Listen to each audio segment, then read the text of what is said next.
Baruch Hashem, on a le soin donc de reprendre l'écouter Moharan. On est donc dans la Torah 28, Koach. D'où est-ce que tu vas tirer la force de ta Torah, Bat Hashem, en espérant qu'on puisse prendre tous la force du bon côté, qu'on puisse recevoir la lumière de la Torah, Bat Hashem, à travers Tzadikim Amitim. Donc on a vu que Dieu nous en préserve. On peut, les gens les Talmidei Chachamim qui parlent sur les Tzadikim, que Dieu nous en préserve, ils reçoivent leur Torah en réalité de Shedim Yehudim, de démons juifs qui sont les Talmidei Chachamim qui reçoivent la Torah des démons.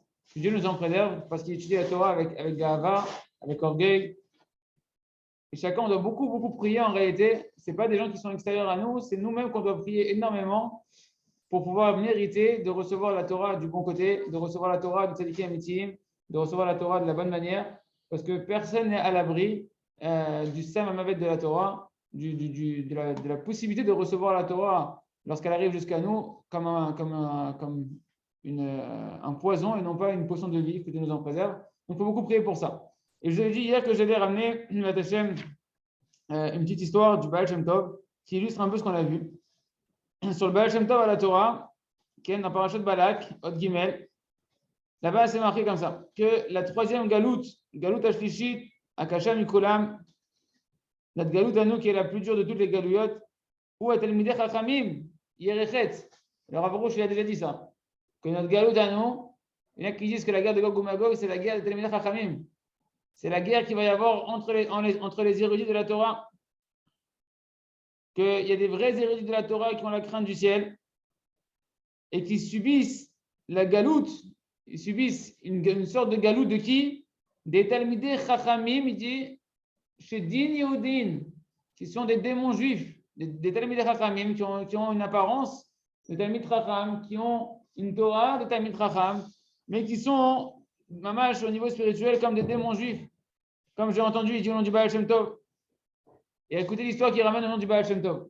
Le Baal Shem Tov, il a raconté une histoire que ceux qui ont tué le prophète Zecharia, c'était des Talmidei Chachamim. Le prophète Zecharia, les Talmidei Chachamim qui l'ont tué. Okay. Et il ramène là-bas qui m'a vous dit Talmidei Chachamim Bene Hamaretz. Qu'est-ce qui se passe? Quand les Talmidei Chachamim, en réalité, ils vont être méprisables.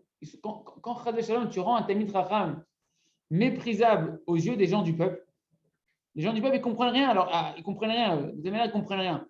Mais s'ils voient des Talmidei Chachamim qui se mettent à mépriser d'autres Talmidei Chachamim et qui rendent ces vrais Talmidei Chachamim qui ont la crainte du ciel méprisables aux gens du peuple, okay, à ce moment-là, les gens du peuple, ils peuvent s'en prendre à des tzadikim en pensant qu'ils font quelque chose de bien et ils ne savent pas qu'ils sont en train de s'attaquer à Shalom et de faire des souffrances jusqu'à pouvoir tuer comme le prophète Zecharia, des vrais tzadikim qui avaient une vraie crainte du ciel. Et à cause de ça, après, même les nations, ils en viennent à mépriser les vrais tzadikim du Ham Israël qui ont été rendus méprisables par d'autres Talmidei Chachamim, des démons juifs qui se sont mis à parler sur des tzadikim. Et il ramène là-bas. Donc le Baal Shem Tov, il raconte une histoire. Siper Maran Eloki à Baal Shem Tov. Donc le Baal Shem Tov, c'est Tzadik Livracha. Que dans la ville de Ashkenaz, là-bas, il y avait un tzadik. Et il a dit avant de mourir, ce tzadik-là, écoutez bien cette histoire, il a dit avant de mourir qu'il allait mourir, comme on a entendu par exemple Baba Elazar, etc. Il a dit avant de mourir qu'il allait mourir d'une mort cruelle. Qu'il allait bientôt mourir d'une mort cruelle. Dieu nous en préserve. Par des gens qui vont le tuer, qui vont l'assassiner. Et il a dit, ce tzaddik-là, qu'il était déjà venu ici. En tout cas, le Baal Shem Tov, il a dit, je ne sais pas si c'était lui ou le Baal Shem Tov qui a dit sur lui, que ça fait déjà 100 fois que ce tzaddik revenait sur terre. Mais Apéamim Baolamazé était déjà venu. Et à chaque fois qu'il vient sur terre, il se fait tuer. C'est Talmid Chacham, ce tzaddik. Écoutez bien pourquoi. Écoutez bien comment c'est redoutable ce qu'on va dire ici. Pourquoi? Parce que ce tzaddik-là, il était à l'époque du Bet Hamikdash, Rosh HaSanhedrin, la tête du Sanhedrin, du grand Sanhedrin. Il était Chariv et Chacham, quelqu'un déguisé dans son cerveau et très intelligent en Torah. C'est-à-dire que ton collègue, il n'y en a pas un qui lui arrivait à la cheville au niveau des raisonnements de Torah, de Gemara, de tout ce que tu veux, de pouvoir être mépalpel dans la Torah. Mais il a témoigné sur lui-même, c'est-à-dire qu'à l'époque du Beth Amikdash, il avait étudié le poison de la Torah. C'est terrible, hein? Beth Amikdash, Rosh HaSanhedrin, chez la mad, de Samamavet, chez la Torah, du poison de la Torah. Et c'est le premier qui a mis une tarte, qui a mis une claque sur le visage de Zecharia. Le prophète Zecharia, lui, il est arrivé dans le prophète Zecharia, et avec sa gava qu'il avait, c'est lui-même qui le dit sur lui-même, sinon on ne l'aurait pas dit, mais avec la gava qu'il avait à ce moment-là, de la Torah qu'il avait ingurgité du mauvais côté, okay, il a mis une claque à Zecharia et il lui a dit Ata Amaharetz, toi t'es un, comment on dit, un ignorant en Torah, et tu dis que tu fais des prophéties, il lui a mis une tarte devant tout le monde, devant tout le peuple. Lui, c'était un géant, c'était la taille du Sanhedrin, au niveau de la Chorma, au niveau de la sagesse de la Torah. Et à cause de ça, écoutez bien, les gens du peuple, ils se sont jetés sur Zecharia en voyant le rôle de Sanhedrin faire ça, et ils l'ont tué. Et lui, il est revenu 100 fois sur terre pour se faire tuer d'une mort cruelle, pour réparer ce qu'il avait causé. Parce que lui-même, qu'est-ce qu'il a dit? Il a ordonné qu'on écrit sur sa tombe à lui, alors que lui, il n'a pas tué le prophète Zecharia. Il a mis une claque dans la tête du prophète Zecharia, mais il a dit, marqué sur mon tombeau, ici est enterré celui qui a tué Zecharia, Navi, le prophète Zecharia. Et il a dit que maintenant, il était déjà Metoukan, que ça, il avait réparé ce qu'il avait réparé. Et le Baal Shem Tov, il racontait cette histoire-là, pour nous prendre le moussard du danger de l'étude de la Torah. Combien on doit prier nous-mêmes d'étudier la Torah et faire tous les jours. Et le seul remède, les amis, le Rav chez Echie Bochrachem Ravarouche dans Bisdeya, dans Traversant les forêts, il écrit que c'est ça tout le secret de la para Adouma, de la vache rousse, que la vache rousse, elle impurifiait ceux qui étaient purs et elle rendait purs ceux qui étaient impurs. Et c'est marqué Zotrukat à para, Zotrukat à Torah. Voici la loi de la Torah sur la vache rousse. Pourquoi? Pour dire que la Torah, elle est comme la vache rousse. Elle purifie celui qui se sent impur et elle impurifie celui qui se sent pur. Ça veut dire quoi? Si tu fais tous les jours tes chouvas, tu as tous les jours il te des doutes, tous les jours tu t'introspectes, tous les jours tu regardes ce qui ne va pas à l'intérieur de toi, ce qui va dans la journée, et puis quand tu fais ton des doutes, ce qui ne va pas, que tu dois arranger, tu te sens impur. Et quand tu vas étudier la Torah, tu vas étudier avec humilité et elle va te purifier parce que toi, tu te sens impur comme la vache rousse qui purifiait ce qui était impur. Par contre, si toi, quand tu étudies la Torah, tu ne fais pas Cheshbon HaNefesh, tu n'as pas ton ordre de tous les jours, tu n'as pas un zman d'introspection où tu te remets en question et tu vois ce que tu dois améliorer à l'œil de la vérité. Alors, si tu étudies la Torah, tu te sens quelqu'un de terrible, tu te sens super sadique. Donc, tu te sens pur quand tu étudies la Torah t'impurifie. Donc, comment on doit faire attention quand on étudie la Torah, de prier à Kadosh Baruch Hu, de faire Ritvodé de tous les jours, Cheshbon HaNefesh tous les jours, et de prier, de recevoir la Torah de tzadikim, qui eux-mêmes sont dans cette dimension-là d'une Torah d'humilité, qui est une Torah une Torah qui a la lumière de la Torah en elle et non pas de prendre la Torah de démon juif que Dieu nous en préserve, que celui-là c'était à l'époque comme un Shedin Yehudin. Autre chose que je voulais vous rappeler, vous avez vu qu'on a expliqué que cette Torah-là, toute la Torah, elle vient des 4 alfin, des 4 aleph, avec lesquels Dieu il a Bereshit, Bara, Elohim, Et, là-bas il y a 4 aleph dans chaque mot, et que de là-bas Dieu il a regardé, il a créé le monde. On a dit que les Shedin Yehudin, les démons juifs, ils prennent leur Torah de ces aleph-là qui sont descendus de niveau. C'est-à-dire à un niveau très très bas, et là-bas ils prennent de la Torah, mais qui est une Torah qui est très falsifiée. Et bien, juste pour anecdote, il ramène dans le Parberot de la Chorma, je crois, c'est Rabbi Shmuel Shapira, Rabbi Shmuel Shapira, il ramène que si tu prends les 4 premières Torahs de Rabbi Nachman de Breslev, les 4 premiers enseignements de Rabbi Nachman de Breslev, écoutez-moi, Ran, comment ça commence? Première Torah, c'est Ashrei, elle commence par le mot Ashrei. Deuxième Torah, elle commence par Emor la Kohanim, Emor. Troisième Torah, elle commence par Akrupta. Quatrième Torah, elle commence par Anochi. Elle commence tous par Aleph. Pour te dire que Rabbeinu Akadosh, il a puisé sa Torah des 4 alphines à leur source, par laquelle le monde il a été créé, par laquelle, en regardant ces 4 alphines, Dieu il a créé le monde par la Torah. Rabbeinu Akadosh lui-même, il a pris cette Torah-là de là-bas. Ok. Très bien, on continue les amis. On peut reprendre maintenant. Je voulais vous faire partager cette histoire-là. Je vais dire que je vous la partagerai parce qu'elle illustre parfaitement ce qu'on a dit. Donc, on reprend la lettre bête du Likutei Moharan. Uksheyesh, dans le Baal Shem Tov à la Torah. Uksheyesh leire, parachat Balak. Uksheyesh leire Hashem, charafot ou bouchot me'akofrim ha'elu.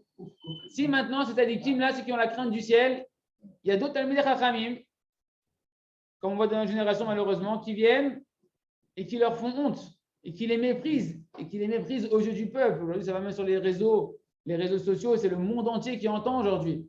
Quel est le tikkun? Écoutez bien, oui, je vous assure, il suffit juste de l'écouter, Moharan, de manière collée au mot, et vous voyez que les choses elles sont claires, qu'on ne peut pas se tromper. C'est quoi le tikkun? Qu'est-ce qu'eux, ils doivent faire? Ceux qui sont des vrais Yereshamaïm, et tu vas repérer que c'est des vrais Yereshamaïm. C'est quoi leur tikkun? Ils disent Rabbeinu pour encaisser ça et que ça soit une réparation et non pas quelque chose qui va les détruire et les briser, etc. Eh bien, ils doivent se renforcer, il dit Rabbeinu, à avoir une émouna shlema, que toutes ces hontes-là et ces insultes qu'on leur fait et ces rabaissements qu'on leur fait, c'est Hachem qui leur envoie et que donc ils doivent se taire, comme vous l'avez dit Rabbi Nachman dans la Torah 6, vous écoutez Moran, qu'il écoute sa honte, l'essentiel de la tchouva, du repentir, c'est d'écouter sa honte et de se taire, donc ils doivent avoir la émouna. Tu ne peux pas te taire. Quand tu as quelqu'un qui vient en face de toi et qui te méprise, et qu'en plus tu sais très bien que ce n'est pas justifié, tu ne peux pas te taire si tu n'as pas la émouna que c'est Hachem qui envoie. Si tu n'as pas la émouna à ce moment-là, tu n'as pas le koar de te taire. Le seul capacité de te taire, et même de te taire dans ton cœur, de ne pas en vouloir et d'accepter, c'est de savoir que c'est Hachem qui parle ici et que ce n'est pas la personne qui parle ici. Même si la personne elle n'a pas raison en ce qu'elle dit. Mais Hachem, s'il t'envoie cette parole-là, c'est que lui, il a raison. Ou en tout cas, il sait ce qu'il fait Hachem, quel tikkun il est en train de faire à Kadosh Baruch Hu ici, quelle réparation il est en train de faire ici à Kadosh Baruch Hu. Et grâce à ça, il dit Rabbeinu, vous allez voir que grâce à ça, si le tzaddik, ceux qui ont la crainte du ciel, ils savent se taire, eh bien, ils vont pouvoir vaincre les démons juifs, Talmidei Chachamim, qui sont en train de les insulter et de les mépriser. Dans les mots, comme c'est marqué, Anochi, c'est quoi la Etza? Etza Alzé. Donc le conseil sur ça, c'est Anochi Tolaat Veloish Cherpat Adam. Teilim Kavbet. David Amelech a dit, moi je suis un ver de terre et je ne suis même pas un homme. Cherpat Adam, je suis l'opprobre, la honte des hommes.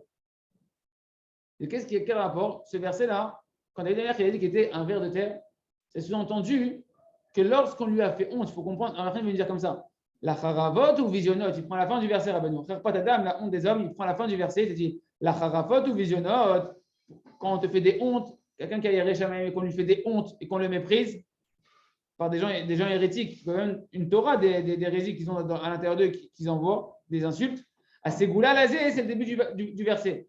Le remède à ça, c'est le début du verset pour annuler ces hontes-là. D'accord? Il faut accomplir le début du verset de David Amelech. Anochi tola'at velo'ish. À ce moment-là, je ne suis plus un être humain. Je me considère comme un ver de terre. Et on va comprendre quel rapport le ver de terre. Tu dis quel rapport le ver de terre? Le ver de terre, quel rapport ici avec le fait de se taire et le fait de pouvoir accepter? Et le fait de la émouna, hein? Ah, pas mal. Le ver de terre se terre. Ok. Écoutez bien, il nous dit Rabbeinu, en fait, la notion de la émouna, elle va se cacher dans le verset, dans le mot ver de terre. Dans le mot, comment on dit un ver de terre en hébreu? Tola. Tola, ici, c'est le ver. Si on comprend que ça veut dire le mot ver de terre ici qu'il a dit David Amelech, eh bien, grâce à ce ver de terre, cette notion de ver de terre qui va reprendre, en fait, on va voir la émouna, eh bien, tu auras la force de pouvoir te taire et de pouvoir vaincre tes ennemis qui se permettent de parler sur les tzadikim. Kitola ou Prinat Emouna. Je vais dire parce qu'en fait, le ver de terre ici, il fait référence à la Emouna. D'ailleurs, le ver de terre, c'est un grand inyan de la Hanava. Vous savez que rappelez-vous ce chidouche, je l'avais appris pour Ilan Shlomo Fadida, petit clin d'œil, de Rav Friedman chez Yechie, qui disait Emet, je ne sais plus d'où il avait amené ce chidouche, mais Emet, le mot émettre qui est la vérité, il renferme en lui que la seule vérité, c'est l'humilité. Comment? Émettre, tu vas voir que dedans se cachent les trois grands personnages qui sont les symboles de l'humilité. Tu as Abraham Avinu qui a dit Ani Afar va Efer, je suis de la Afar, de la poussière de la terre, va Efer et de la cendre. La première lettre de Efer, c'est Aleph. Moshe, il a dit quoi? Vanachnouma, la première lettre de Ma. Et Abraham, il s'est encore lui mis une définition de la poussière de la terre. Moshe, c'est le summum. Il a dit Vanachnouma. Qu'est-ce qu'on est? On ne peut même pas se définir tellement on n'est rien, il n'y a que Hachem. Donc, et ça, c'est le même. Ça commence le même. Donc, on a Aleph, Efer, Ma. Qu'est-ce qu'on est? C'est même. Et David Amelech, il a dit Anochi, Tola'ad Velo'i, je suis un ver de terre. C'est déjà plus qu'Abraham. Il a dit quand même, il n'est pas de la terre, il est un ver. Et ça, c'est Tav. Ça fait Emet. Emet, c'est celui qui sait apprendre de Abraham, de Moshe, de David Amelech, que Anachnu Shum Davar Yeshrak Kadosh Baruch Hu, et bien le Tolaat, le ver de terre, la définition, pourquoi David Melech a dit je suis un ver de terre, et qu'on dit que ça représente la Emouna et l'humilité, parce que on sait que le Ham Israël, un juif, il doit revenir à la Emouna et à l'humilité, que toute sa force, elle est que dans sa bouche. Torah Vetfila. Chutz Mizeh, Nilo Seshum Davar. Sans ça, c'est tout, c'est Hachem. Tout le reste, c'est Hachem. Toute ma force, elle est que dans ma bouche. En tout cas, Rabbi Nachman ne parle pas de tout ce que je vous ai dit. Ça, c'est des choses que je rajoute autour. Rabbi Nachman dit donc la dimension de Tola, du verre, ça va être la réparation aux hontes que les Sélikim reçoivent parce que le verre représente la Emouna. Et il va ramener des preuves à ça. Que grâce à cette dimension du verre, eh bien, il peut vaincre ses ennemis qui Tola ou Prinat Emouna. Parce que le verre, c'est la dimension de la foi. Kmo Shekatoub, et là, il nous ramène un verset. Ha Emunim ale Tola. Emunim, ça vient du mot Vayi Omen et Adassa. Il a fait grandir Mordechai, Vayi Omen et Adassa, il a fait grandir, il a élevé Adassa qui était Esther Amalka. Donc le mot Omen, qui veut dire aussi Emuna, il vient du mot grandir. Dans le verset ici, le sens simple du verset ici, c'est Emunim Aletola, ce sont ceux qui ont grandi. Ici, c'est grandir. C'est la chose, je crois que c'est M. David qui ramène ça. C'est Rashi. Rashi, il ramène là-bas, Ken. Le verset, il est où ce verset? Ce verset est dans Echa. Haemunim aletola. Rashi, il dit c'est quoi? Ce sont ceux qui ont grandi aletola avec des vêtements de couleur. Oh, tola, c'est rouge. C'est ce qui est normalement ce vert. Ce vert, quand le précis sortait une couleur qui était rouge, le tola tachani. Avec ça, on coloriait certaines tentures du Beth Amikdash, etc. Avec la soie, voilà, toutes sortes de vêtements. En tout cas, c'est Aemunim aletola, ceux qui ont grandi avec des vêtements rouges. Le pshat, il n'est pas tellement important pour nous. Rabbi Nachman, il fait un lien. Tu vois que Aemunim, ça représente la Emuna. Et dans le même verset, elle est liée à la notion de Tola, du verre. Donc le verre, en fait, pour nous, fait référence à la Emuna. Ça, c'est le lien qui nous fait Rabbeinu Akadosh. OK? Maintenant qu'il nous a dit ça, on peut comprendre ce qu'il a dit David Amelech. Anochi Tolaat Velo Ish Cherpat Adam. Je suis un verre. C'est quoi je suis un verre? Je me suis rempli de Emuna. Parce qu'elle a dit que Tola, c'est dans le même verset que Emunim, qui veut dire la Emuna. Je me suis rempli de Emuna. Je ne suis plus un homme, je suis une Emuna. Je suis rempli de Emuna. Et à ce moment-là, j'ai pu accepter les Cherpat Adam, les hontes des hommes, et pouvoir être Metaken et vaincre mes ennemis qui sont venus me faire honte. Hein? Ah, c'est pas le sens littéral, c'est pas du tout le sens littéral. Ah, mais c'est pas du tout le sens littéral. Ah, attends, c'est pas le sens littéral du tout là. Là, c'est le seul qui est caché derrière, c'est pas dans le chat, c'est certain. Ken. Il nous dit continue à nous expliquer les choses. Abraham, et donc ce vers qui représente la Emouna, c'est la dimension de Abraham Avinu, chez vous, Rosh Lama Minim. On sait qu'Abraham, on l'appelle la tête de tous les croyants. Pourquoi? Parce que bien qu'il y avait Noach, bien qu'il y avait Shem Ve'ever, qui étaient déjà des croyants, mais eux, cette croyance-là, ils l'ont reçue. Ils l'ont reçue de transmission. Abraham, Shimon, Abraham, c'est le premier qui a fait le travail d'aller chercher la Emouna alors qu'il ne l'a pas reçue. D'aller lui-même sortir de parents idolâtres et de dévoiler la Emouna. Et d'ailleurs, son travail était tellement puissant qu'il a pu l'enseigner au monde entier. Donc, on l'appelle Abraham, on l'appelle Rosh Lama Minim. Donc, Abraham représente la Emouna. Comme c'est marqué qu'Abraham, il a cru dans Hachem, il a eu la Emouna dans Hachem. Ubechinat Abraham, chez Ubechinat Emouna, Meshaber ou Mevatel, Avodat Elilim, ou Akfirot, Ve'abijonot, ou Midgaber à la Kofri. Donc cette dimension de Abraham, qui est la dimension de la Emouna, c'est ça qui permet d'annuler au Tzadikim, au Yereshamaim, d'annuler toute l'idolâtrie et toutes les hérésies et toutes les hontes et de se renforcer sur ceux qui sont des hérétiques qui osent parler sur eux alors qu'eux ils ont une véritable Yereshamaim, Brinat, Bigvurot, Yesha Yemino. Il dit c'est vrai que c'est marqué dans le verset Bigvurot, dans les Gvurot, dans la puissance, Yesha Yemino, par sa puissance, il a délivré sa droite. On va expliquer ce verset-là, Be'ad Hashem, pour bien comprendre de quoi on parle. Mais déjà, je fais juste une parenthèse que ce soit bien clair. Les tzadikim, les Yereshamaim, et ça on le voit, Baruch Hashem, on a le trou de voir ça de nos yeux de nos jours. J'ai des amis, moi, qui étaient à Ouman. On parle ici des gens qui ont la Yirat Shamaim. Le Rav Arush, il était sur le cœur de Rabbi Nachman, je ne sais plus c'était pour quel rassemblement, si c'était Aleph Nissan ou Shabbat Hanouka, je ne sais plus. Et deux amis qui étaient dans le Tzion à ce moment-là. Et il y a quelqu'un qui est venu et il a ouvert l'écouté Moran et devant le Rav, il a commencé à lui dire oui, il a commencé à toute la Torah sur les démons juifs et sur les Meforsam Shel Sheker et les gens qui sont connus, qui sont des fausses personnes, des fausses célébrités toraniques. Et il a esquinté le Rav, mais genre juste devant lui, alors que le Rav était en train de prier sur le Kever. Il m'a dit, le Rav, il n'a pas dit un mot, il n'a pas répondu un mot, même pas il l'a regardé, même pas Zebrinat Torah. C'est le tikkun, c'est la Essa de Rabbi Nachman. Quand quelqu'un qui a de la Yirat Shamayim, il se fait insulter, etc. Pourquoi Hachem il fait qu'il se fait insulter? Pourquoi, etc. Ça, il y a des chesbonot. Ça, il y a des chesbonot. Mais sache que c'est le derrière.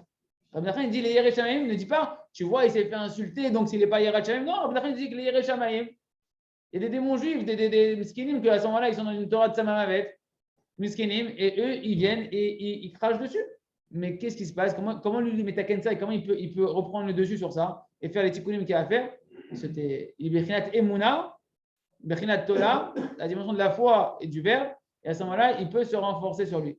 Maintenant, Rabbi Nachman nous a dit, ça, c'est la dimension de la Emuna, c'est la dimension de Abraham. Cette dimension de Abraham permet de réparer l'hérésie, parce qu'on avait dit, rappelez-vous, que la honte, c'était la notion de hérésie. On avait dit que on avait ramené un verset, Bainazrou, la bochette, ils se sont consacrés à l'idolâtrie qui s'appelait bochette, que la honte, c'est l'idolâtrie. Quand tu fais honte à un Talmid Chacham, quand tu fais honte à une personne déjà tu es dans l'idolâtrie. Tu as oublié la part d'Hachem qui est à l'intérieur de lui. Tu as oublié que, putain, qu'est-ce qui t'arrive de toi de venir faire honte à quelqu'un qui t'a autorisé? Hachem ne t'a jamais permis d'aller faire honte à quelqu'un. Quand chez quel un Talmid Chacham, tu es dans l'idolâtrie. À ce moment-là, tu es dans l'hérésie, tu es dans le manque de Emouna. Donc, cette dimension de Abraham, qui est le roche lama minime, qui est le roche de la tête de la foi, de se taire dans la Emouna, ça répare l'hérésie qui est les hontes que les gens ils peuvent faire au tzadikim ou bien qu'on peut recevoir sur nous-mêmes. Et le rabbin il ramène un verset, écoutez bien, parce que là, le rabbin il va expliquer quelque chose de très joli. B'chinat bigvurot yesha yemino. Donc, dans sa gvura, bigvurot, dans les gvurot, dans les forces, dans les puissances, yesha yemino, il délivre sa droite, la délivrance de sa droite. Et le rabbin il va nous expliquer ici quelque chose de très joli, et le rabbin il va expliquer très bien. Il dit yesha yemino, c'est quoi? La délivrance de sa droite, ou il délivre sa droite. Il délivrera sa droite. La droite, on sait que nous, ça fait référence toujours le côté de la droite dans les sphirotes. C'est la cave du chesed. C'est la conduite de la bonté. Bonté, c'est Abraham. Abraham, c'est la Emouna. D'accord? Donc, il nous dit, Pérouche, comment on va décréter comment on va comprendre le verset? Deux manières de comprendre le verset, nous dit le Rav Arush. Mishesh lo Emouna, azalede bechinat yamin, shu chesed, ou mekabel gevura, l'itgaber aloivav. Le verset, il a dit, dans sa force, il y aura la délivrance de sa droite. Celui qui est dans la droite, c'est-à-dire quoi? Qui est dans la Emouna, cette dimension de Abraham, d'être capable de se taire, d'être capable d'être dans cette force-là, d'avoir la conscience que tout c'est Akadosh Baruch Hu. Grâce à ça, il va recevoir les Gvurot. C'est quoi les Gvurot? La puissance de triompher de ses ennemis. Vous avez compris le verset? Clair? Grâce au fait qu'il se tait, il reçoit les Gvurot de pouvoir surmonter ses ennemis. Pérouche Amassi dit le Rav, et concrètement, c'est quoi concrètement? Ça veut dire quoi pour nous concrètement? En fait, oui, ce que je n'ai pas dit, ce que je l'ai dit ou je ne l'ai pas dit. Chesed, okay. Je ne l'ai pas dit avant Mechila, mais juste avant, le Rav il a dit que ça, c'est la Nida de Chesed chez Bakvoura. Dans les Sphirot, vous savez que chaque sphère, elle comprend les autres sphères à l'intérieur d'elle. Et donc, dans Gvoura, il y a aussi Chesed. Il y a ce qu'on appelle donc Chesed chez Bakvoura. Dans la sphère ou dans la Mida de Gvoura, il y a une dimension de bonté dans la Gvoura. C'est quoi la bonté dans la Gvoura? C'est quand tu vas dans la dimension de la bonté, que c'est Abraham et que Abraham c'est la Emouna, que la bonté et la Emouna elles sont liées, et que tu vas être capable d'accepter tout ce qui t'arrive avec Emouna. Tout ce qui t'arrive, tu vas l'accepter, Miprinat Emouna, que tout c'est le Chesed d'Hachem, et tu sais que tout c'est Akadosh Baruch Hu. À ce moment-là, tu reçois les Gvurot, les forces, de surmonter de l'épreuve que tu as en face de toi. Ici, des gens qui sont en train de te persécuter. Ce qu'on appelle Chesed chez Bakvoura, c'est pour ça qu'il y a marqué dans le même verset, Bigvurot Yesha Yemino, dans ses forces, par ses forces qui représentent la Gvoura, la rigueur ou la force, Jaira la délivrance de sa droite. Et bien ici, c'est délivrera sa droite. Ici, la droite, c'est la Emouna, c'est le chesed. Quand tu te renforces dans la Emouna, dans la Emouna, tu reçois la force de pouvoir triompher de tes ennemis. Okay. Et donc, il nous dit le Rav, Perouch Amaasi, Chesed Agorem Nikvura Dikdusha, ou chez Adam Yeda, Shagvura Shelo, Irak Leamin Bashem, Shakol Letova, Velo Yifal Mitor Kochi Votsem Yadi, Keneged Amcharfi Moto. C'est bien comment c'est beau, comme le Rav dit. Il dit l'explication concrète de ce qu'on est en train de voir. C'est que la notion de Chesed, qui va entraîner de la Gvura, de la force, c'est quoi? La force de la Dusha, c'est qu'un homme, quand il est conscient que toute sa force, on est quand même dans Chesed, c'est pas Gvura, c'est dans la Gvura. Quand un homme il est conscient que toute sa Gvura, toute sa force en réalité, c'est que d'avoir foi en Hachem, que tout est pour le bien, et que lui, il va maintenant pas agir avec sa propre force à lui, mais il va s'annuler à la Hashgacha d'Hachem et se renforcer dans sa émouna que tout est pour le bien, par rapport à ceux qui lui font honte. Et au contraire, il va avoir, écoutez bien, il va avoir du chesed pour eux. Il te fait honte, ta femme elle te fait honte, tes gens ils te font honte, etc. Au lieu de leur en vouloir, tu vas avoir du chesed pour eux. Tu vas les prendre en pitié, et tu vas prier pour eux. Qui sont des bâtons d'Hachem. Ils ont été choisis pour être des bâtons d'Akadosh Baruch Hu, etc. Et tu vas prier pour eux pour qu'ils reviennent Bitshuva. Et c'est ça la dimension que, parce que la droite, on a dit qu'encore une fois, elle représente le chesed. C'est-à-dire que tu as la Emouna, en même temps, tu es chesed envers eux. C'est-à-dire, eux, ils te font honte. Mais toi, tu fais le chesed avec eux. Tu pries pour eux, tu as pitié d'eux, tu dis Miskenim. Ils se comportent comme ça, ils n'ont pas de date, ils n'ont pas de conscience d'Akadosh Baruch Hu. Et à ce moment-là, tu reçois la vraie Gvura, que c'est Hachem qui va les faire tomber. Que c'est Hachem qui va leur faire tchouva, que c'est Hachem qui va les retirer de ton chemin. Et pas toi qui viens avec les armes pour les écarter de ton chemin. Okay. Oui, bien sûr.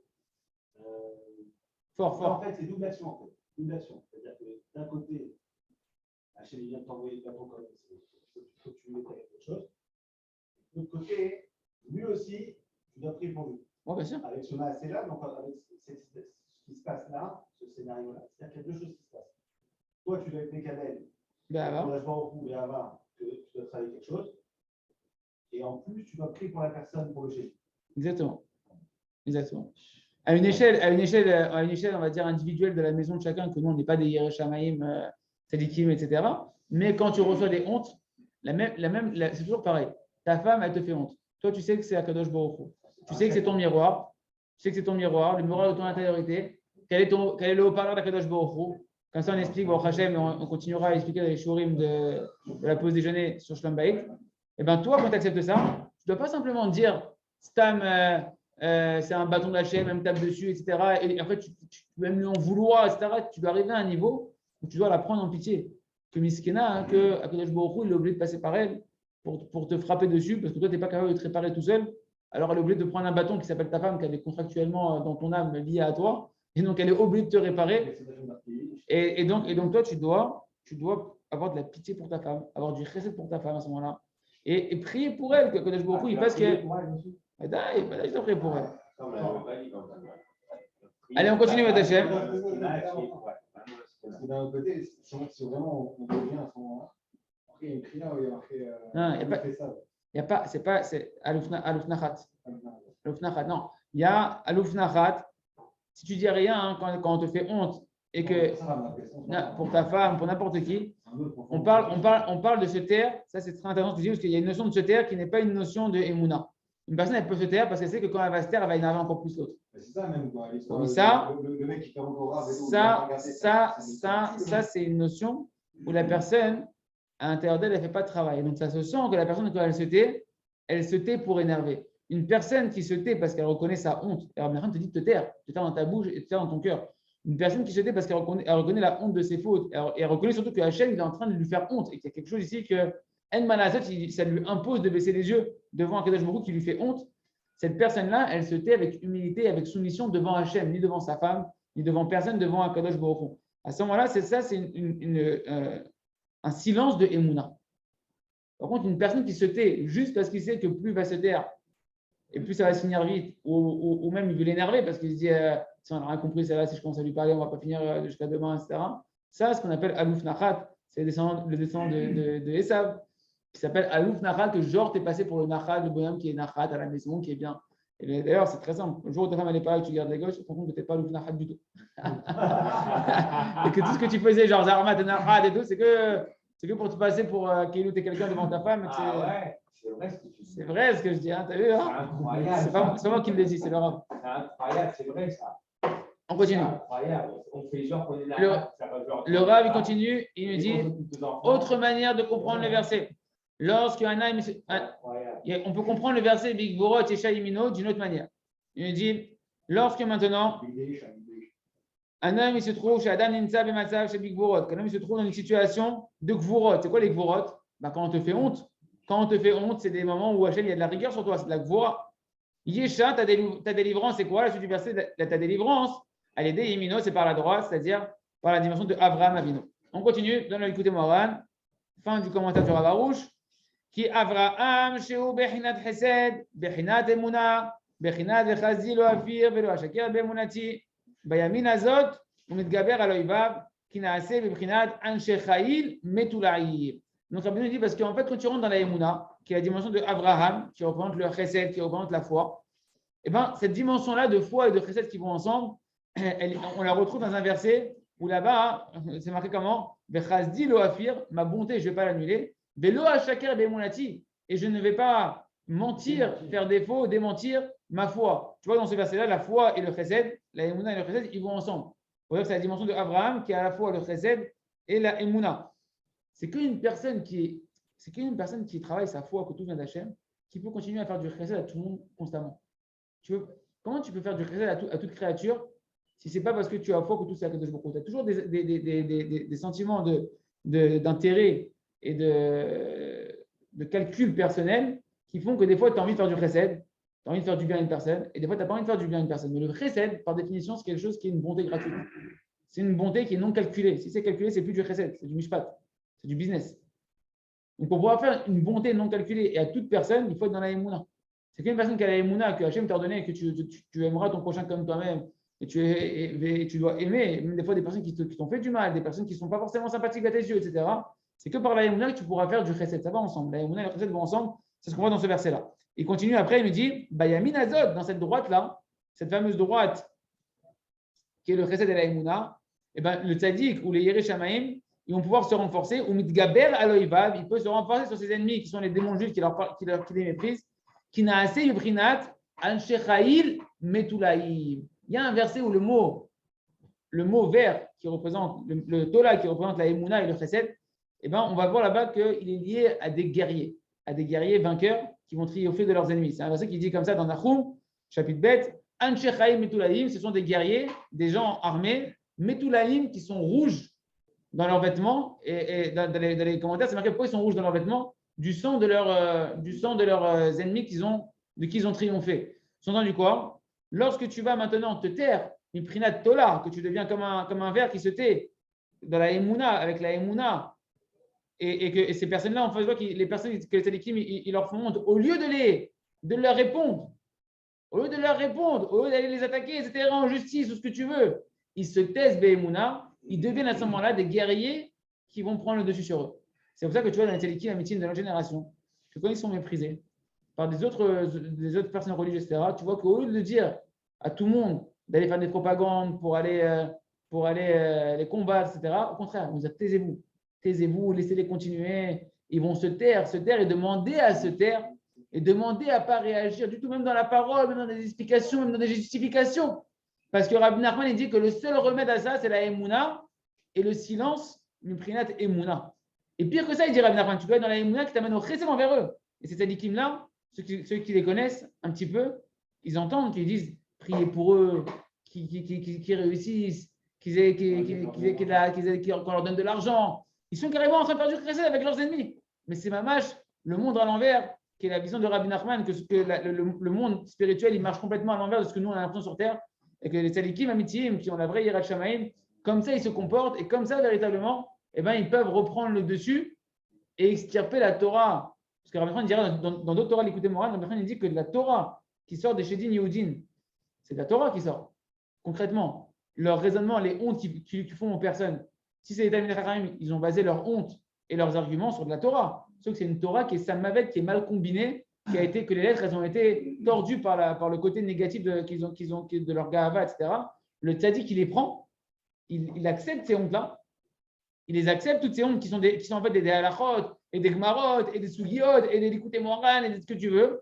Toutes ces lettres-là, il les prend et il les met taken au tam. Ça, c'est une autre Torah de likuté moran, que par le fait qu'il accepte avec Emouna tout ce qui se passe, le tzaddik, lui qui est kadosh, vetaor, il peut prendre cette Torah-là, la réparer et la remonter à sa source et en refaire des halachot, des vrais halachot, une vraie Torah Hadasha qui était contenue dans ces Talmidei Chachamim qui ont déformé en fait la Torah. Ça, c'est une parenthèse qui me revenue en même temps, je vous le dis au passage. Parce que vraiment, toutes les Torahs d'écouter Moran sont liées. Ou visez à Chesed, ou mitaken elu alvin. Et c'est ce qu'il dit. Écoutez, c'est exactement la même chose qu'il dit ici. Par le Chesed qu'il fait envers eux. C'est quoi le Chesed qu'il fait envers eux? Envers ceux qui lui font honte. Le Yerushalayim, quand il fait du Chesed envers eux, c'est quoi le Chesed qu'il va leur faire? Qui prie pour eux, qui les merachem alem, qui fasse tchouva, etc. Et bien, il répare ces Aleph qui sont déchus, ces Aleph qui sont l'origine de la création du monde, qui proviennent de la Torah Kedosha, que de là où ils ont puisé leur Torah, qui était une Torah falsifiée un petit peu, eh ben, ils peuvent les réparer, les ramener à leur source et réparer la Torah qui est tombée chez eux. D'accord? Et donc, arrêtez de faire qu'ils puisent la Torah de ce qu'on appelait les Shedim, des démons qui leur ont donné cette Torah-là, cette Torah qui était déformée, qui pouvait aller jusqu'à parler sur des gens qui ont la Yirat Shamayim, sur des tzadikim amitim. Okay. שמהם ינקו מהשדים תורתם והם הפילו את האלף, עיינו את הדעת למקומו של טומאה, ועל ידי החסד של יראי השם הם מתקנים את האלפין ומעלים אותם לדעת השם. בבחינת, il me dit Rabbi Nachman, d'où tu vois ça? Comment tu vois qu'ils peuvent réparer par leur chesed les alef qui sont tombés, cette Torah qui est déchue? Dieu c'est chesed la alafim, et il fait du chesed au alafim pour 2000 générations. En réalité, chez nous, on va dire par le chesed qu'il fait quand il se tait avec la Emouna, qui ne leur répond pas, qui va prier pour eux, qui va les prendre en pitié, etc.